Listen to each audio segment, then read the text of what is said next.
In the cold void between stars, bloodlines decide destinies, and touch itself can mean violation.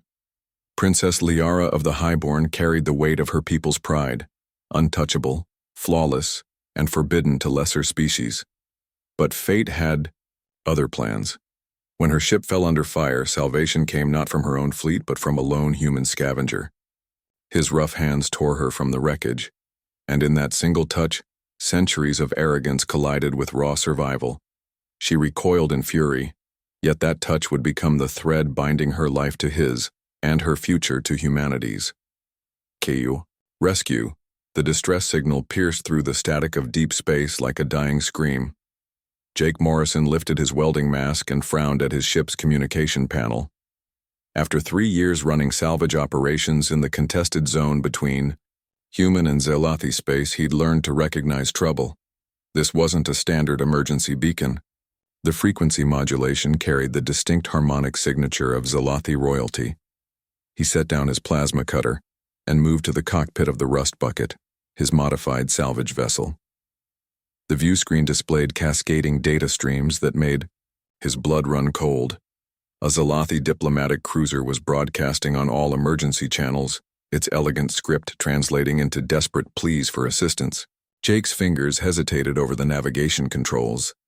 The Zelathi Empire had made their position on humans crystal clear. They considered his species primitive, disease-carrying vermin, whose very touch could contaminate their crystalline-based biology. But someone out there was dying. The decision took him 3 seconds.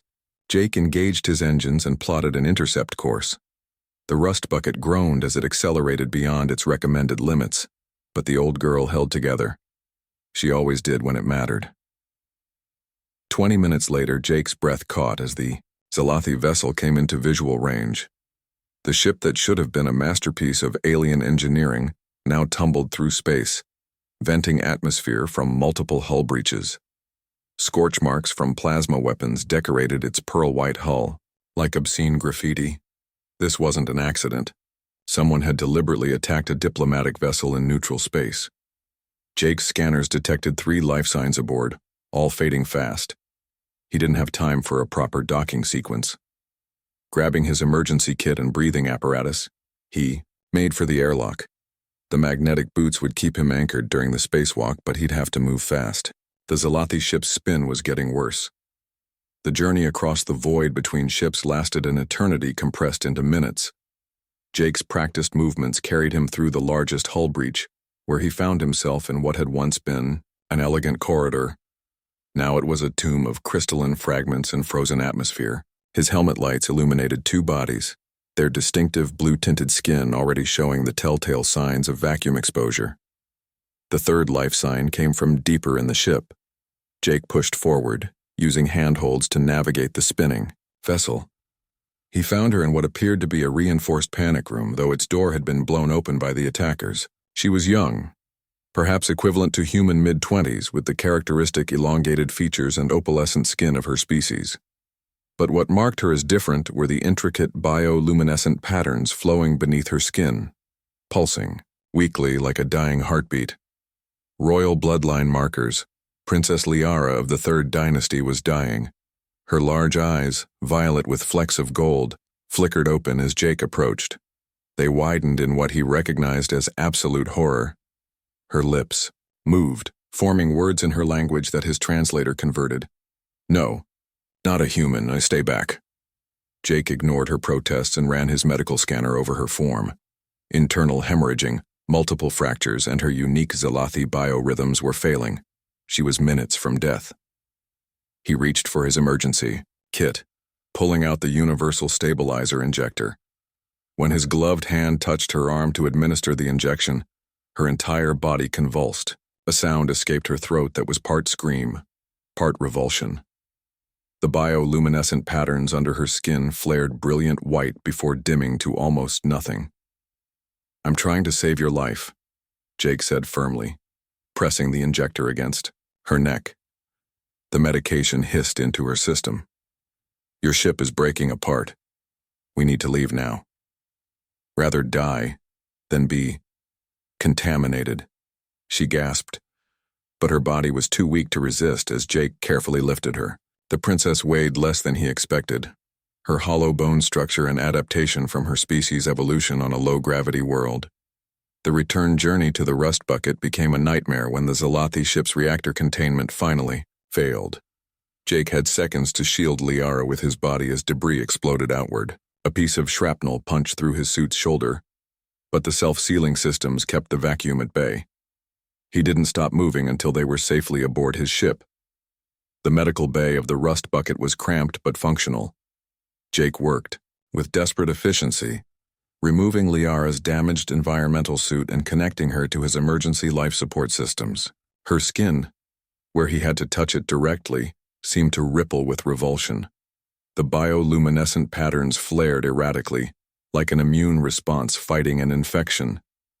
"Please," she whispered, her voice barely audible. "Don't touch. Your species carries the taint."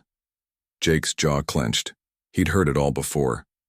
The Zalathi belief that humans carried a neural taint that could corrupt their pure consciousness. It was xenophobic nonsense but deeply ingrained in their culture. "Your choice, princess. Let me help you or die maintaining your purity." Tears, tinged with an oily iridescence, leaked from her eyes. "Why would you save me? My people. We despise yours." "Because that's what humans do," Jake replied, carefully setting up an IV drip modified for Zalathi biochemistry. "We help people who need it even when they hate us for existing." The medication began to take effect, and Liara's breathing steadied. But every time Jake's hands came near her, even to adjust a monitor or check her vitals, her body reacted violently. It wasn't conscious anymore, but something deeper, programmed into her very cells. 3 hours later, they docked at Horizon Station, humanity's furthest outpost in this sector. Jake had called ahead and a medical team was waiting. But when they saw their patient, the lead doctor pulled Jake aside. "You brought a Zalathi royal here? Do you have any idea what you've done?" "Saved her life," Jake replied curtly. "That's what we do, isn't it?" The doctor, a woman named Chen, shook her head. "The Zalathi embassy will go ballistic. They'll claim we've contaminated her, ruined her genetic purity. This could cause a diplomatic incident. Then they should have responded to her distress signal themselves," Jake shot back. "I monitored all frequencies. No Zalathi ships came to help. Someone wanted her dead, Doc." That gave Chen pause. She looked back at the unconscious princess, now stable, but still showing signs of distress whenever human medical staff approached. "What do you mean?" Jake pulled up the scan data from the destroyed ship on his tablet. Those were Zalathi weapon signatures, high-end military grade, not pirates. Someone in their own government wanted Princess Liara eliminated. Chen's expression darkened. "If that's true, then sending her back might be a death sentence." "Exactly," Jake said. "So we keep her here, keep her safe until we figure out who tried to kill her and why." The doctor nodded slowly. "We'll need to be careful. Her reaction to human contact isn't just psychological. Her immune system is literally attacking itself when we touch her. It's like her body has been programmed to self-destruct rather than accept human contact." "Can you treat it?" "Maybe. But she'll have to want to be treated, and from everything I know about Zalathi royalty, she'd rather die than accept that kind of help from us."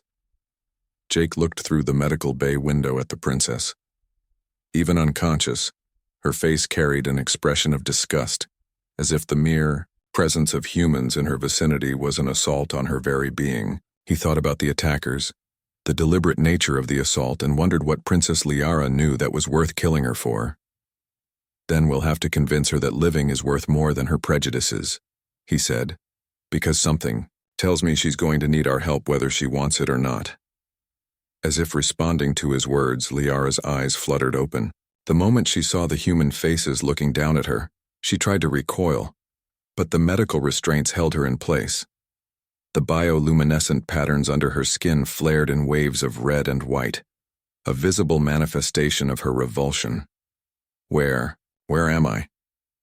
Her voice was stronger now, carrying the authoritative tone of someone used to being obeyed.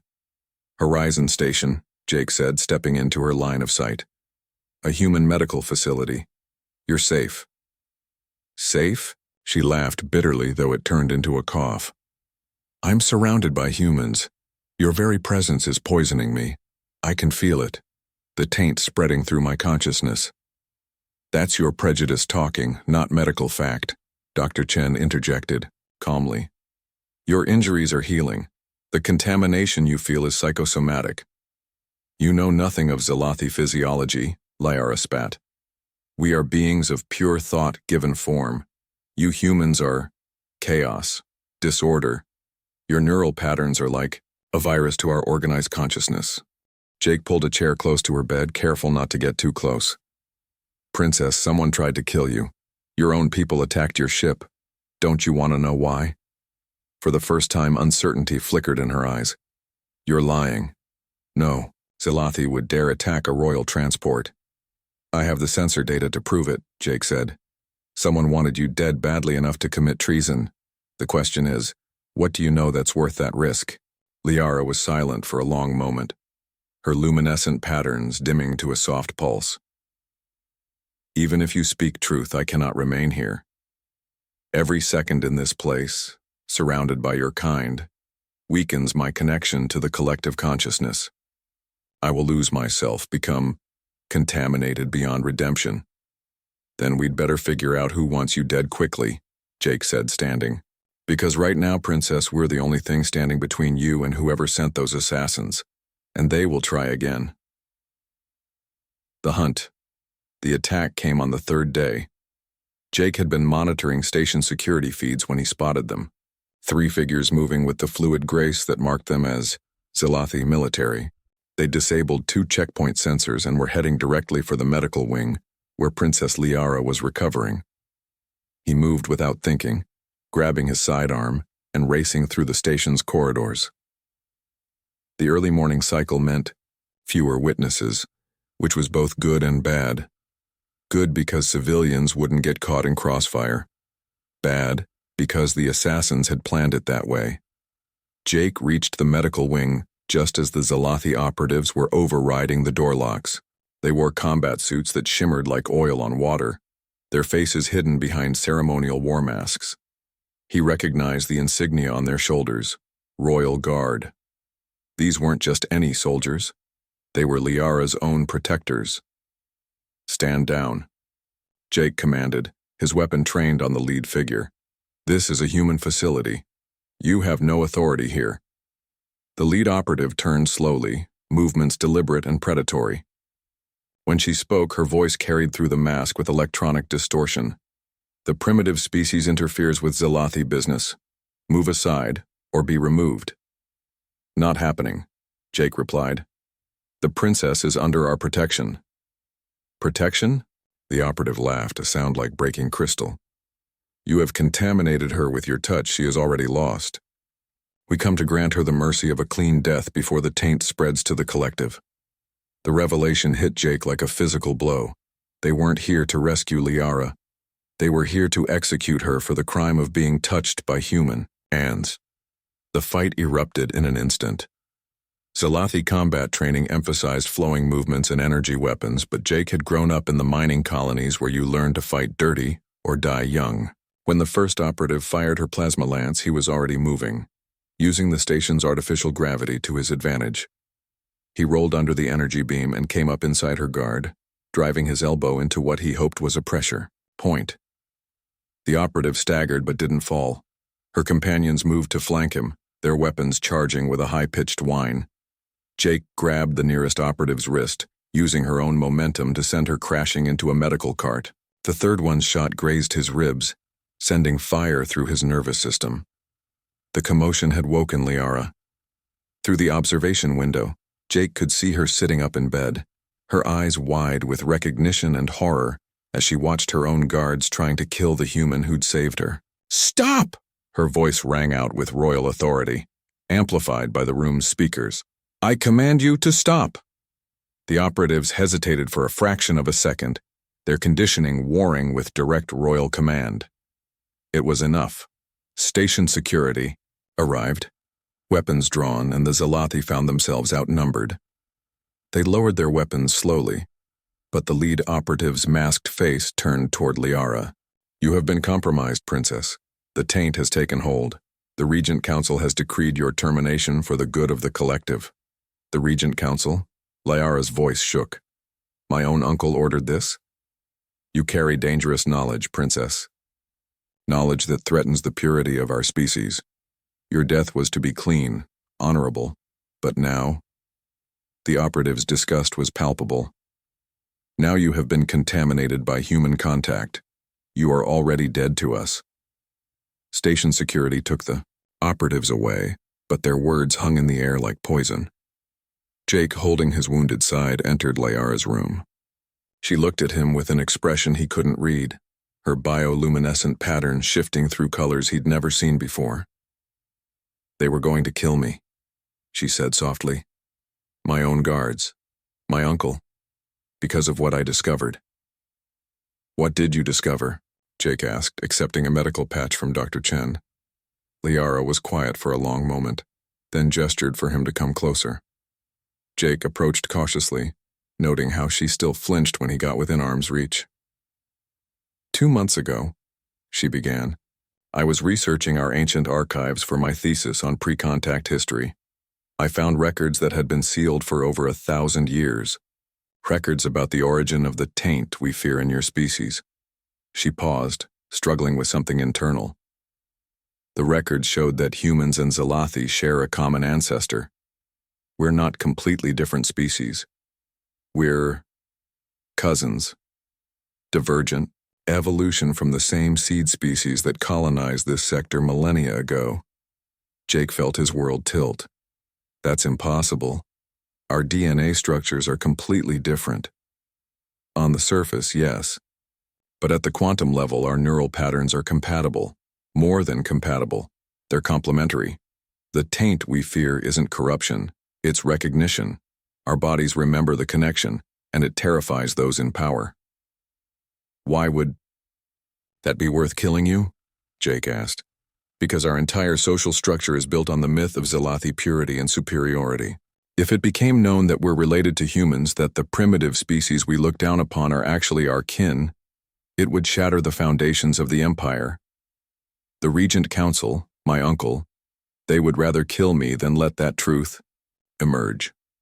Dr. Chen, who had been listening from the doorway, stepped forward. "That would explain your reaction to human contact. It's not rejection, it's recognition. Your body is trying to re-establish a connection that's been dormant for generations." Liara nodded slowly. "The records included medical data. Early Zalathi who made contact with humans didn't suffer. They thrived.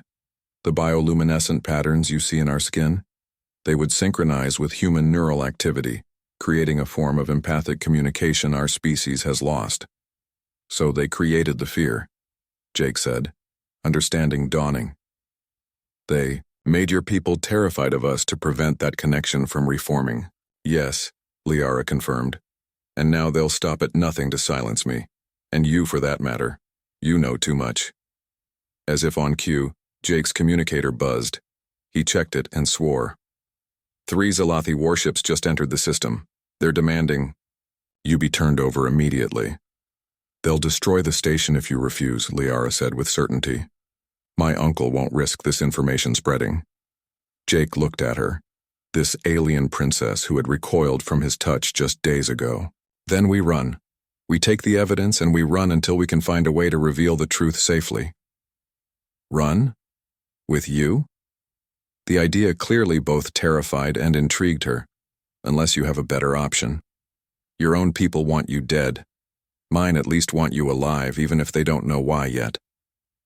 Liara was quiet, her patterns shifting through a complex cascade of colors. Then, with visible effort, she extended her hand toward Jake. "If we're going to do this, I need to overcome this conditioning. I need to prove that the connection isn't something to fear." Jake looked at her outstretched hand, understanding the monumental effort this simple gesture required. Slowly, carefully, he reached out and took her hand in his.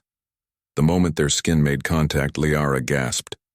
Her bioluminescent patterns flared brilliant white, then shifted to a deep blue that seemed to pulse in rhythm with Jake's heartbeat. The disgust and revulsion she'd shown before was still there, but underneath it was something else. Wonder. I can feel it, she whispered. The connection. It's like coming home to a place I've never been. Their moment was shattered by alarms.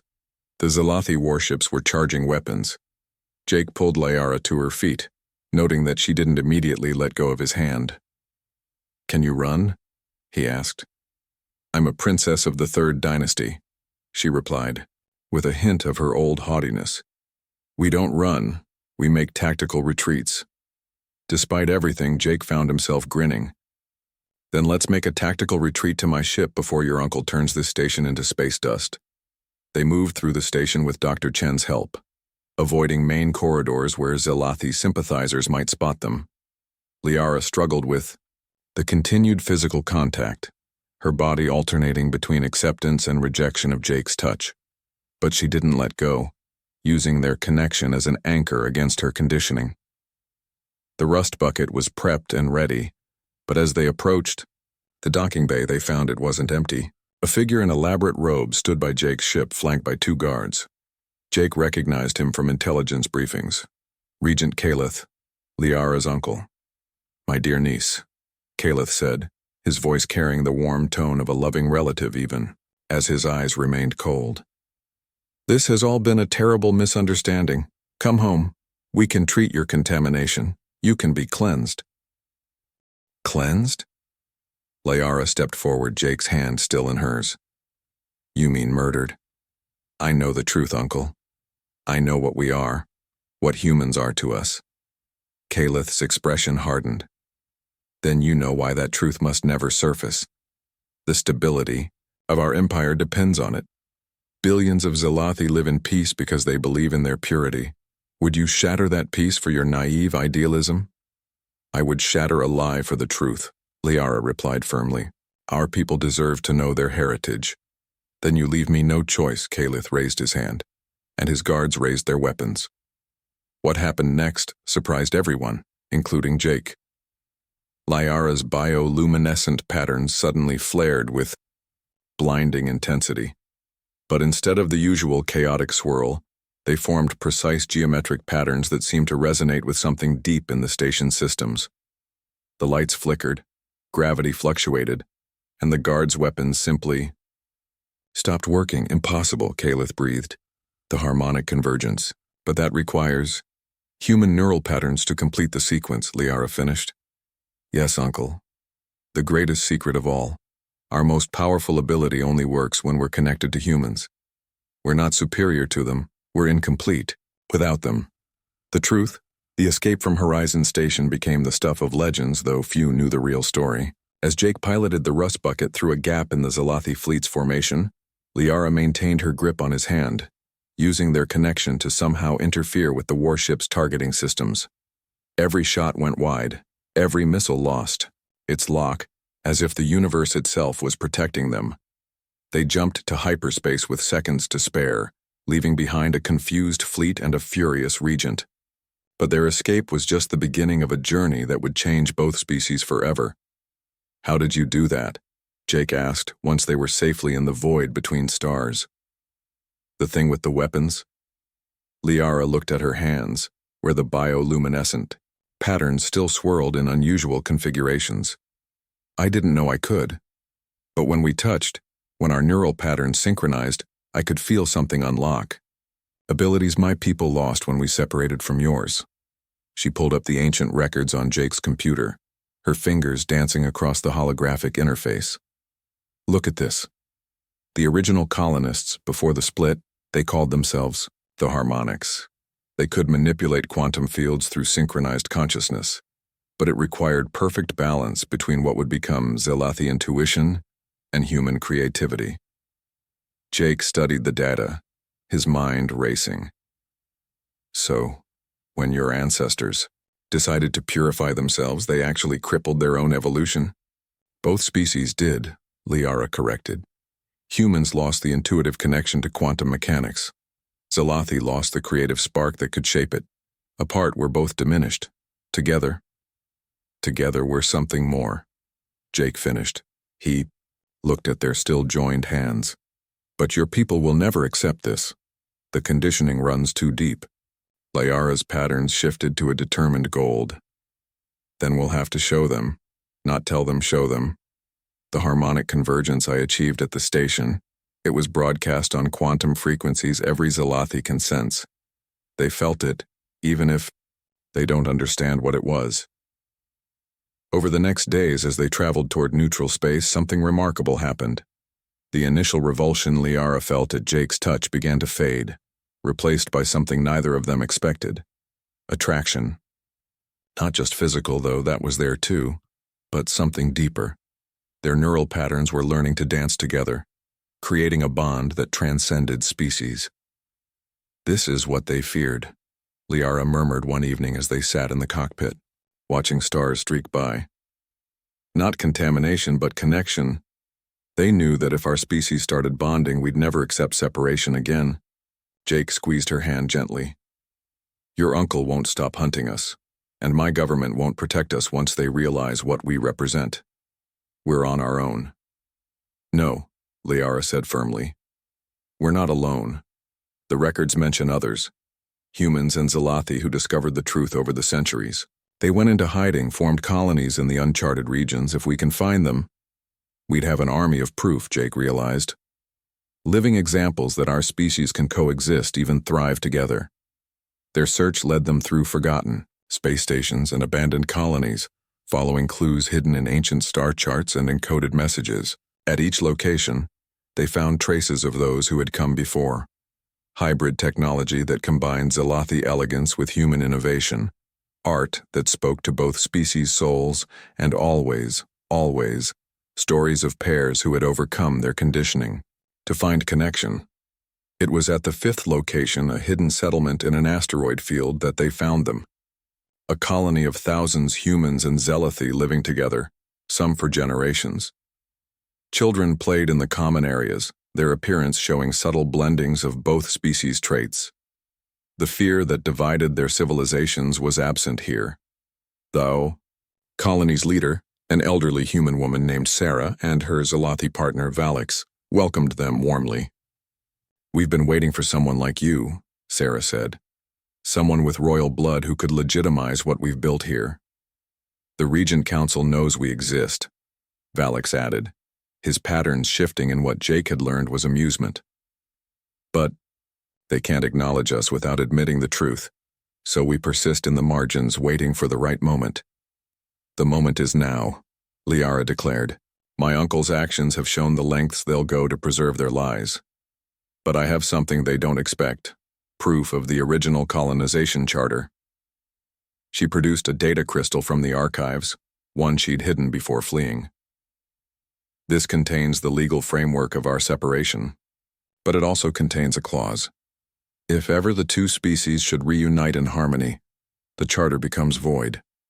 A new government must be formed, one that represents both peoples. Sarah's eyes widened. That would dissolve the Regent Council's authority, entirely. Exactly. Which is why they'll do anything to prevent it. But if we can broadcast this along with evidence of successful human-Zalathi cooperation, we might have a chance. The colony mobilized with surprising efficiency.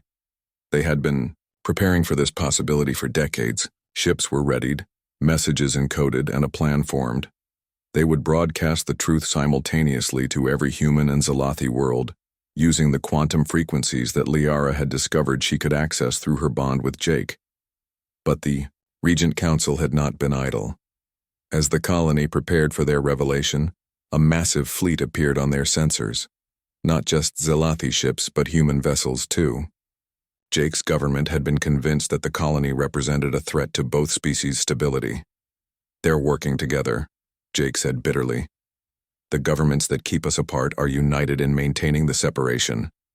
Liara stood on the colony's command deck, her hand firmly in Jake's, their combined consciousness reaching out through quantum space. Then we'll show them what they fear most. Not war, not conflict, but harmony. She began to sing, an old Zalathi melody that resonated through the quantum field. Jake found himself humming along, adding human harmonics that shouldn't have worked, but did.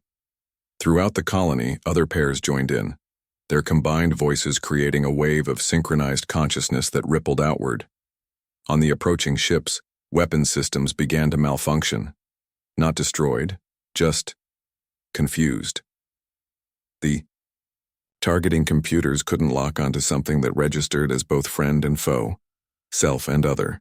More importantly, the crews began to feel it, the rightness of the harmony, the completion that came from unity.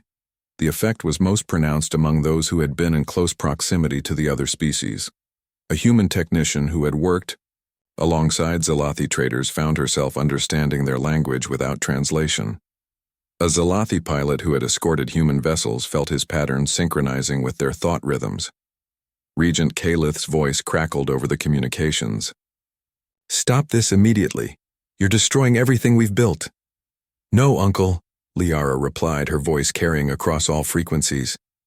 "We're rebuilding what you tore apart. The harmonics were never meant to be divided. We're one people, artificially." Separated by fear, she released the archived data, streaming it directly into both species' information networks. The truth spread like wildfire. Genetic evidence, historical records, and most powerfully, live footage of the colony where humans and Zalathi lived in peace. The reaction was immediate and chaotic. Some ships in the fleet stood down, their crews refusing to fire on what they now understood as their kin. Others pressed forward, desperate to suppress the revelation. But it was too late. The truth, once released, could not be contained. In a desperate move, Kalith's flagship charged weapons for a devastating strike on the colony. But as the weapon powered up, something unexpected happened. The human admiral commanding the Earth. Fleet moved his ship between the colony and Kalith's vessel.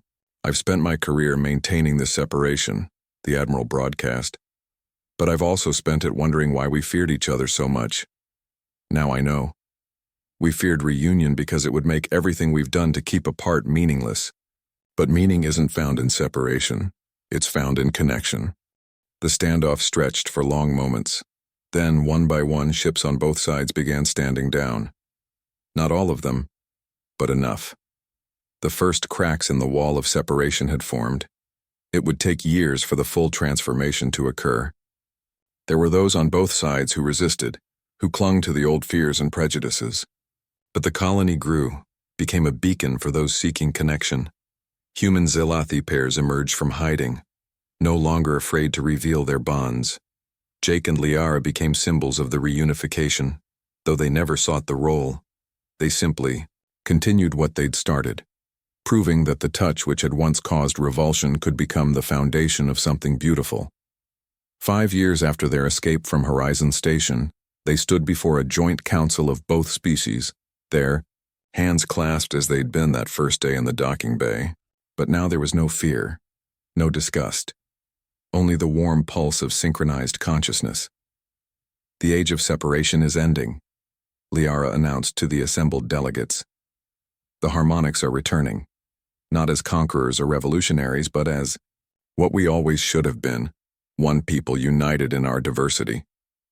Jake felt her emotions through their bond, hope, determination, and love. The princess who had once recoiled at his touch now couldn't imagine life without it. The connection they'd forged in defiance of their species' fears had become the template for a new future. As they left the council chambers, Liara turned to Jake with a smile that made her patterns dance in brilliant spirals. "Do you ever regret saving me that day?" Jake pulled her close, their foreheads touching in the gesture that had become common among bonded pairs.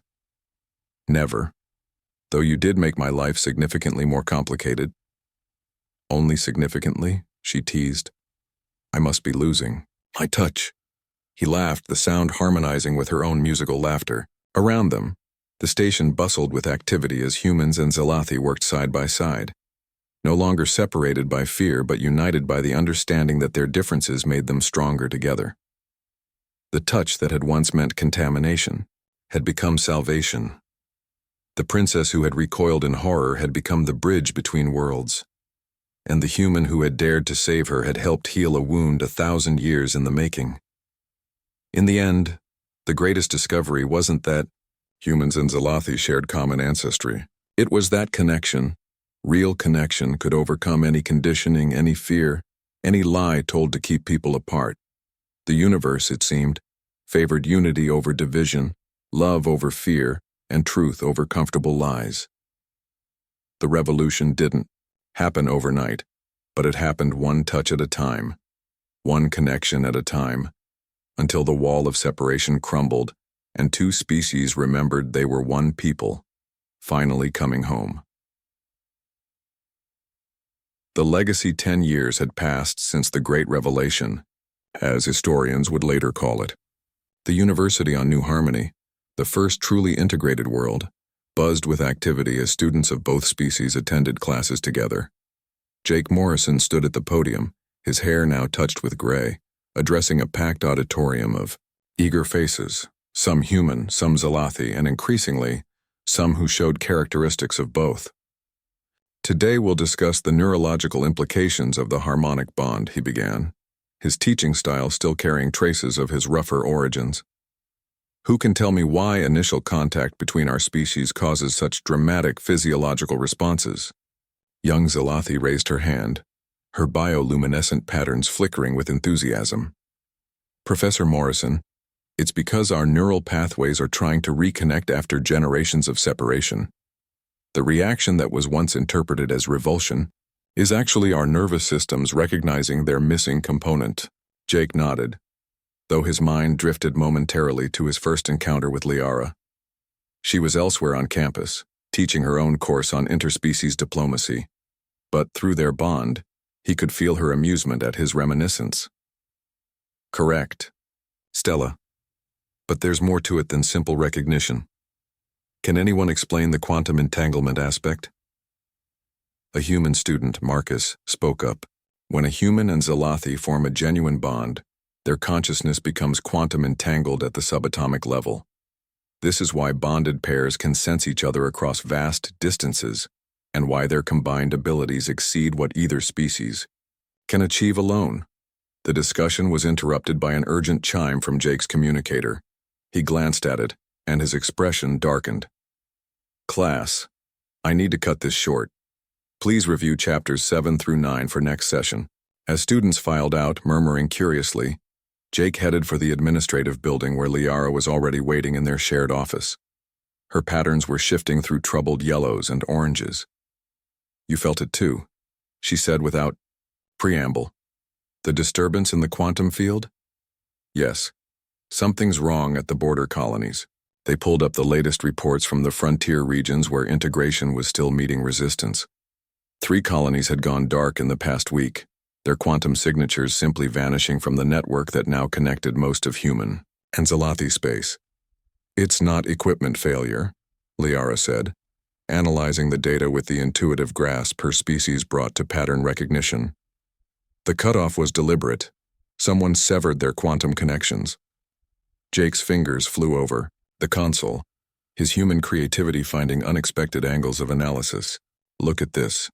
Just before each colony went dark, there was a spike in an unusual quantum frequency. It's not natural, and it's not from any technology we know. Their investigation was interrupted by the arrival of Admiral Chen, formerly Dr. Chen, who had risen through the ranks of the new integrated fleet. Her face was grave. We need you both, she said simply. Something's happening at the edge of known space. Ships are disappearing, but it's not raiders or separatists. The few survivors who make it back are changed. They can't maintain bonds anymore. Whatever they encountered severed their quantum connections permanently. Liara's hand found Jake's, their bond flaring with shared concern. That's impossible. The quantum entanglement between bonded pairs can't be broken without killing one or both partners. That's what we thought, Chen agreed. But we've examined the survivors. They're alive, physically healthy even, but it's like the part of them that could connect has been surgically removed. Jake, Liara, you were the first to achieve full harmonic synchronization. If anyone can figure out what's happening, it's you. The journey to the border took 3 days through hyperspace. Jake and Liara traveled aboard the Harmony's Dawn, a ship that represented the pinnacle of combined human Zalathi technology. Its crew was fully integrated, with bonded pairs working in perfect synchronization at every station. As they approached the last known position of the missing colonies, the ship's sensors began detecting anomalies. Space itself seemed different here, the usual quantum background noise replaced by an eerie stillness. "It's like a void," whispered the ship's Zalathi navigator, her patterns dim with fear. But not empty, suppressed. Jake studied the readings, his mind racing. These patterns? They're not random. Someone or something is actively dampening quantum fluctuations in this region. "Preparing to drop out of hyperspace," the captain announced. "All hands, be ready for anything." What they found defied explanation. The colony that should have been there was gone, not destroyed, but displaced. In its place hung a structure that hurt to perceive, its geometry seeming to fold in on itself in ways that three-dimensional space shouldn't allow. "By the harmonics," Liara breathed. "What is that thing?" Before anyone could answer, the structure pulsed. A wave of anti-resonance washed over the ship, and throughout the vessel, bonded pairs cried out as their connections flickered and strained. Jake felt Liara's presence in his mind waver like a candle in a hurricane. "Full reverse," the captain ordered, but it was too late. The ship was caught in some kind of field, being drawn inexorably toward the impossible structure. Jake and Liara rushed to the engineering section, where the chief engineer, a brilliant woman named Torres, who was bonded to a Zalathi physicist, was frantically trying to break free. "The field is targeting our quantum entanglements," Torres explained, sweat beading on her forehead. "It's using our own bonds against us, turning them into anchor points."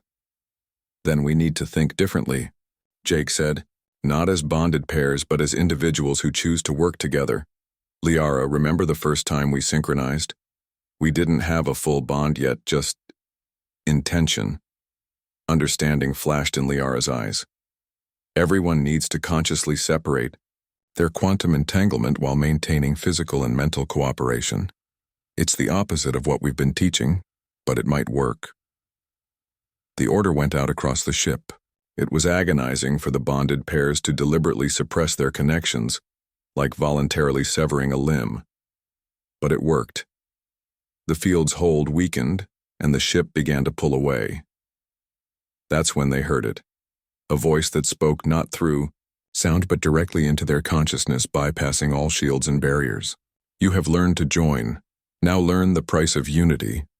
The structure unfolded like a flower made of twisted space, revealing something at its core.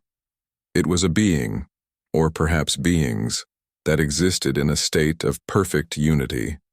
Not bonded like humans and Zalathi, but completely merged individual consciousness subsumed into a collective so absolute that no trace of self remained.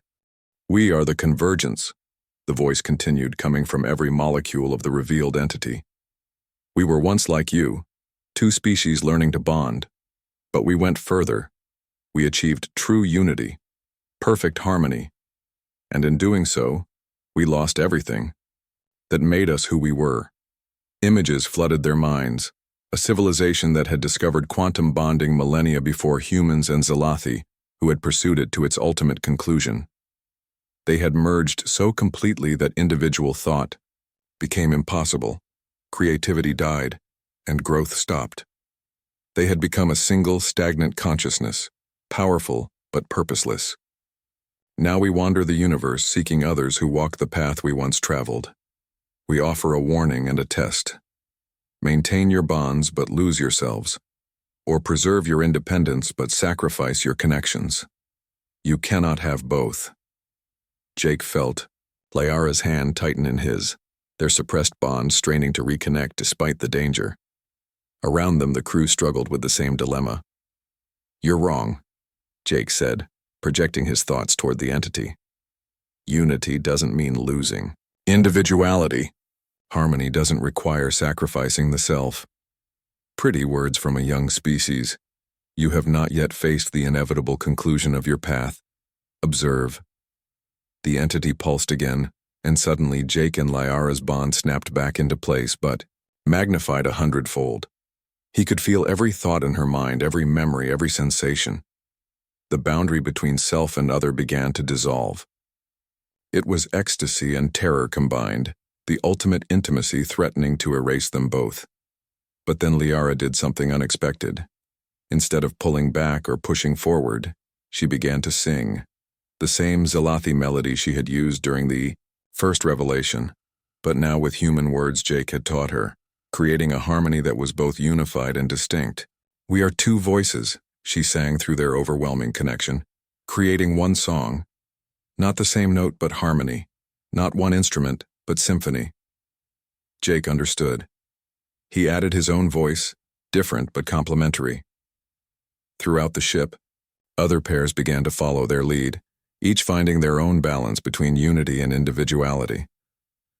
The convergence recoiled, its perfect unity rippling with something that might have been surprise. Impossible. The path leads only to absorption, or separation. "No," Liara said, her voice strong despite the strain. "It leads to choice. Every day, every moment, we choose how close to be, how much to share, how much to keep. Unity isn't a destination. It's a dance." The entity was silent for a long moment. Then, incredibly, they heard something like laughter, rusty and strange, as if it had been forgotten for eons. Perhaps we were wrong.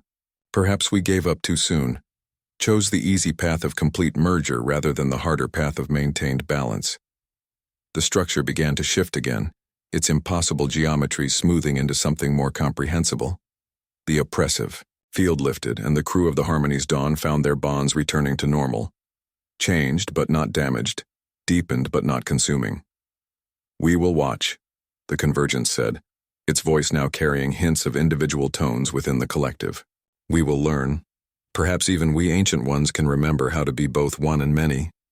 The entity withdrew, taking its structure with it, but not before returning something precious. The missing colonists, confused but unharmed, their bonds intact. They had been held not as prisoners, but as subjects of study, the Convergence trying to understand how these young species maintained what it had lost. As the Harmony's Dawn headed home with the rescued colonists, Jake and Liara stood on the observation deck, watching stars wheel past. Their bond hummed between them, neither consuming nor distant but perfectly balanced. "Do you think they'll find their way back?" Liara asked, referring to the Convergence. "Learn to be individuals again while maintaining their unity?" Jake pulled her close, feeling their hearts beat in synchronized but distinct rhythms. "If we could overcome 1,000 years of separation, they can overcome 1,000 years of too much unity. It just takes time, patience, and the willingness to be uncomfortable." "Speaking of uncomfortable," Liara said with a smile that made her patterns dance, "I have news. The medical council has confirmed it. The first true hybrid children are viable. Not just possible, but healthy. Our species aren't just reconnecting, they're genuinely becoming one people while maintaining their distinctiveness." Jake felt his heart skip, then resume in a new rhythm that Liara's immediately complimented. "You mean, in about 7 months, Professor Morrison, you're going to have to add a whole new chapter to your textbook, one about the generation that will be both human and Zalathi, proving that unity and diversity can coexist in the same being." As they stood together, two individuals who had become one while remaining two, the future stretched before them, complex, challenging, but bright with possibility. The touch that had once meant contamination had become creation. The bond that threatened to consume had learned to dance. And two species, warned by the mistakes of those who came before, stepped forward into a future where harmony meant not the loss of self, but the celebration of how different notes could create something beautiful together.